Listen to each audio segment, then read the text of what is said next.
Bonjour frères et sœurs, ce matin j'aimerais vous entretenir sur certains signes qui permettent de reconnaître certaines pathologies chez nos enfants. En effet, on a constaté que la plupart des enfants qui viennent à l'hôpital, les parents qui viennent avec leurs enfants à l'hôpital viennent un peu tard. Ils laissent les maladies évoluer en enfant et quand ils viennent, la maladie est vraiment avancée et c'est compliqué pour les soins.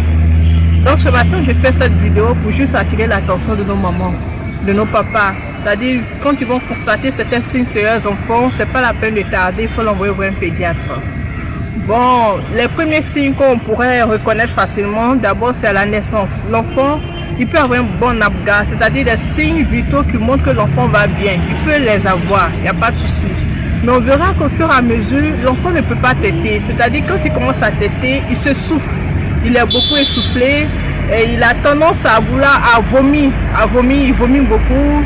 Il n'arrive pas à téter normalement, ni même à prendre le biberon. Et quand il fait l'effort de prendre, et quand il finit, il commence à être, il est épuisé, comme s'il avait travaillé pendant longtemps, il est épuisé.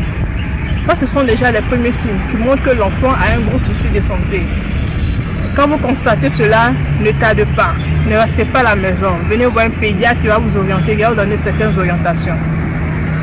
Vous aurez des bonnes orientations, cela vous permettra de prendre l'enfant, de prendre du soin de l'enfant. Et aussi, il y a certains signes qui apparaîtront un peu plus tard. C'est-à-dire qu'on verra que l'enfant, après 1 mois, 2 mois, il ne grossit pas.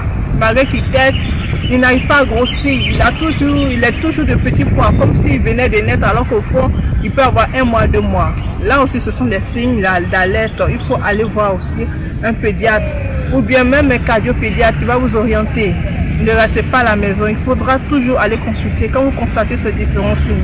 Il y a certains enfants qui n'arrivent pas à manger parce que quand ils mangent, ils sont essoufflés, donc ils évitent de manger parce qu'ils n'ont pas cette force-là. C'est la même chose que pour la tétée. Donc il faudra, ne tardez pas quoi. Ne restez pas à la maison pour dire non, bon ça va passer, on va partir. Bon, on prend ce genre de médicaments traditionnels qui va faire. Ça peut faire, mais on ne connaît pas les conséquences ni les avantages de tous ces médicaments. Mais il serait plus intéressant de vous orienter vers un pédiatre qui va vous donner les instructions nécessaires, qui vous dira ce qu'il en est exactement, ce que l'enfant a exactement. Si c'est normal, il vous le dira. Si c'est pas normal aussi, il vous le dira. Vous constaterez aussi que l'enfant, il est beaucoup pâle, il sera beaucoup pâle. Les enfants qui sont beaucoup malades, là, ils ont tendance à être pâles, comme s'ils sont tout le temps anémiés. Là aussi, il faudra signaler ça, voir les médecins. Maintenant aussi, on verra qu'il y a des enfants qui ont ils changent de couleur, c'est-à-dire ils deviennent soit bleus parce qu'il n'y a pas assez d'oxygène, ou bien soit il y a le bout des doigts, ou bien le contour des yeux. Le contour des yeux, on verra que c'est noir. Quand c'est comme ça, ça veut dire que l'enfant n'est pas bien oxygéné. Là, il faudra aller voir un médecin.